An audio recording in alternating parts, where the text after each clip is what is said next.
wabarakatuh.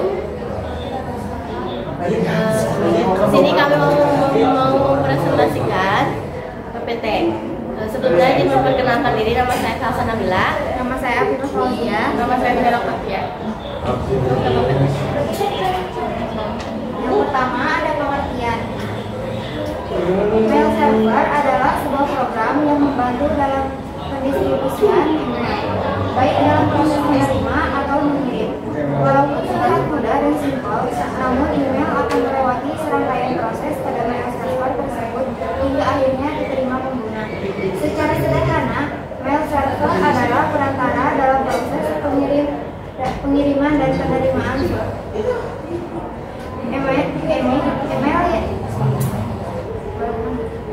email yang akan dikirim akan disimpan pada mail server. Kemudian selanjutnya diteruskan oleh mail server ke penerima. Selanjutnya ada fungsi. Fungsi mail server adalah untuk membantu mengatur pengelolaan keluar masuknya email. Artinya, mail server mengatur pendistribusian email agar email dapat dikirimkan oleh pengirim dan juga dapat diterima aman dan tanpa kendala oleh pengguna. Hal ini sangat penting, terutama bagi pelaku bisnis untuk mencegah kebocoran data atau informasi yang akan dikirimkan. Mail server juga akan berfungsi untuk mengatur pengaturan dan proses respons atas email-email yang masuk ke dalam inbox besar. Tidak hanya itu, fungsi dari email server adalah sebagai software yang akan digunakan untuk install email.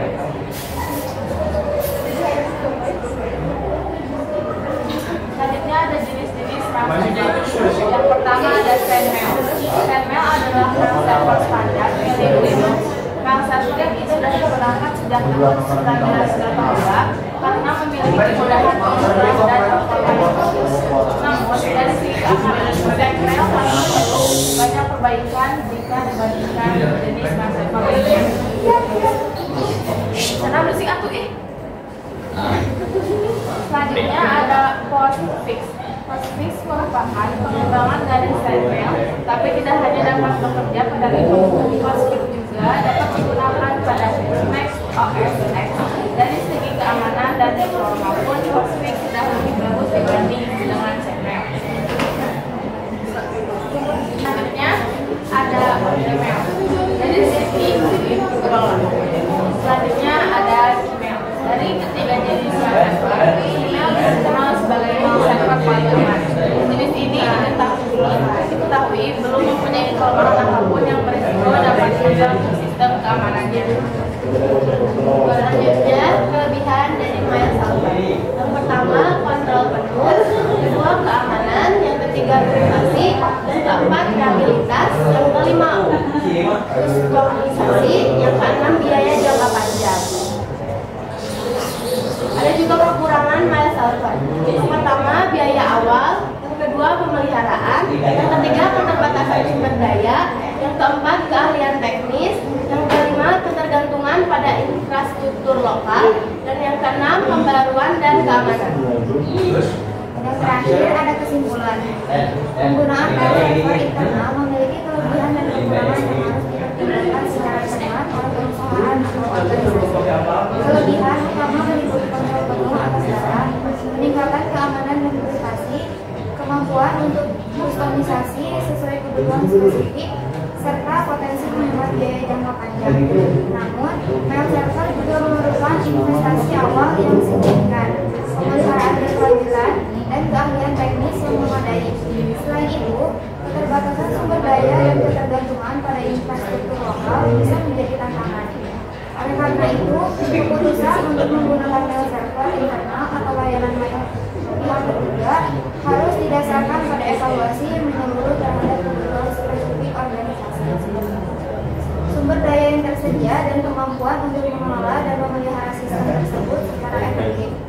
Untuk beberapa organisasi, terutama yang memiliki data sensitif atau kebutuhan kustomisasi tinggi, mail server internal mungkin merupakan pilihan yang lebih baik. Namun, bagi yang ingin menghindari kerumitan manajemen dan memiliki kebutuhan standar, layanan email pihak ketiga mungkin lebih praktis dan efisien. Mari kita simak video konfigurasi mail server. Lalu ketik IP spasi A lalu enter. Kemudian ketik /etc/init.d/networking spasi restart.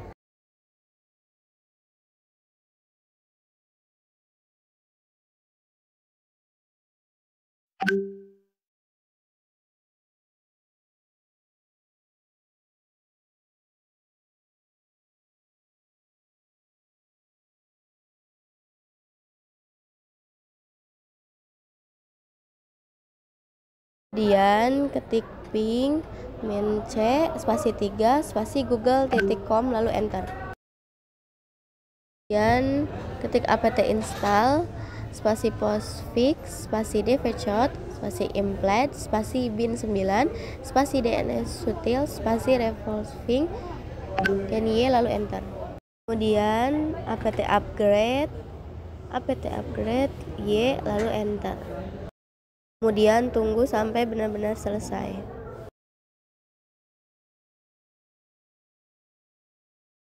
Kemudian masukkan DVD 1.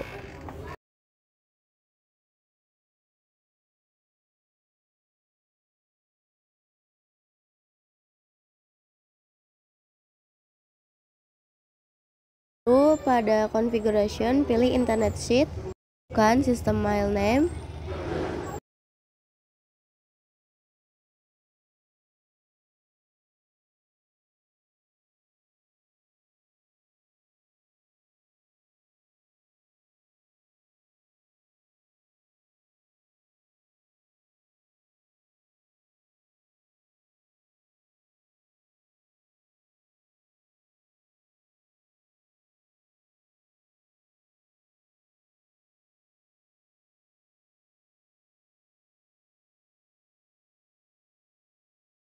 Kemudian masuk ke setting, pilih network, lalu pilih host only adapter.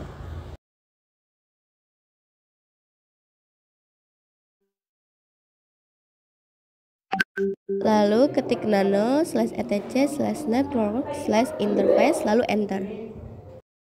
Lalu ganti allow hotplug dengan auto. Lalu DHCP ganti dengan static. Lalu masukkan address dan DNS name server. Lalu ketik sistem C1 restart networking. Lalu cd/etc/bin. Lalu /etc/bin #cp.db.local_forward.kelompok4.com. Lalu nano forward.kelompok4.com. Lalu ganti localhost dengan nama kelompok.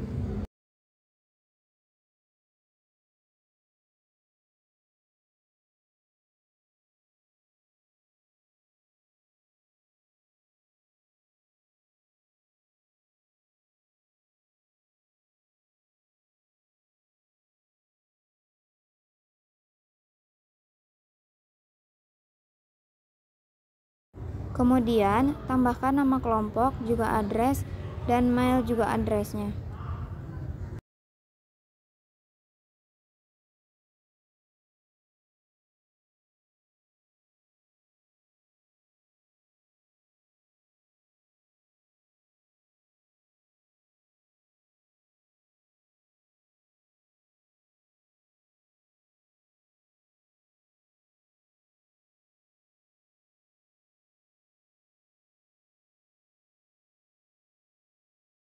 Kemudian masukkan nano name.conf.local dan enter.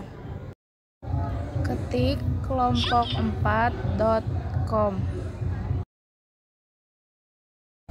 Kemudian tambahkan tipe master, lalu /etc/bin/forward.kelompok4.com.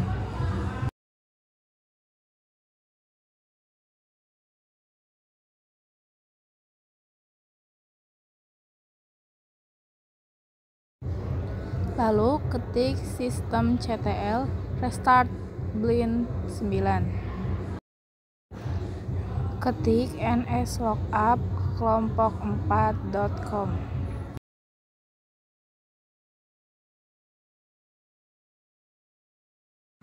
Ketik mildirmac.difficult/etc/scale mildir.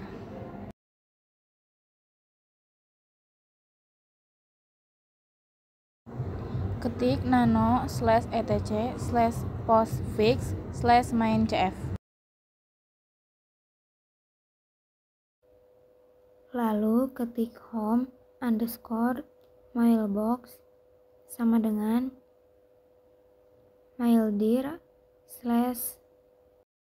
Kemudian ketik dpkg reconfigure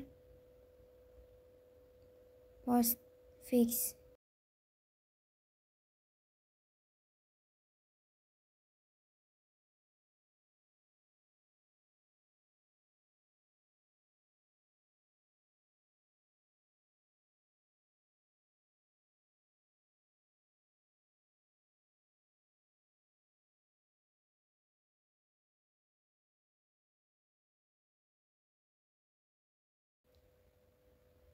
Kemudian ketik nano/etc/dovecode/conf.d/10min_mail.conf.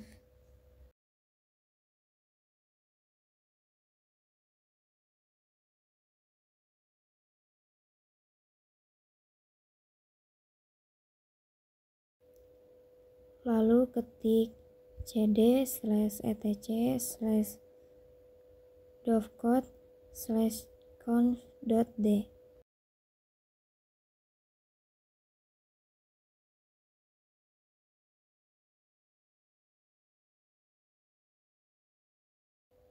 Ubah yes menjadi no.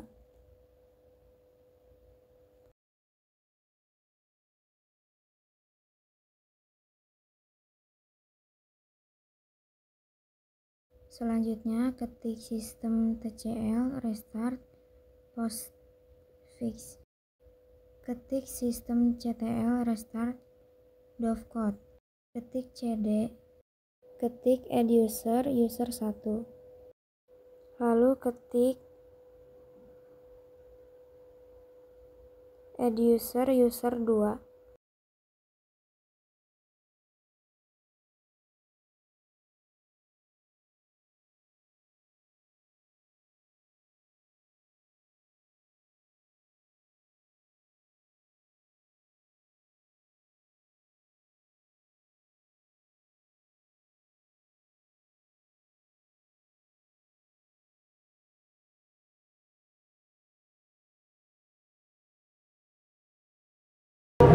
Sekian presentasi dari kelompok 4. Mohon maaf apabila ada kesalahan. Wassalamualaikum warahmatullahi wabarakatuh.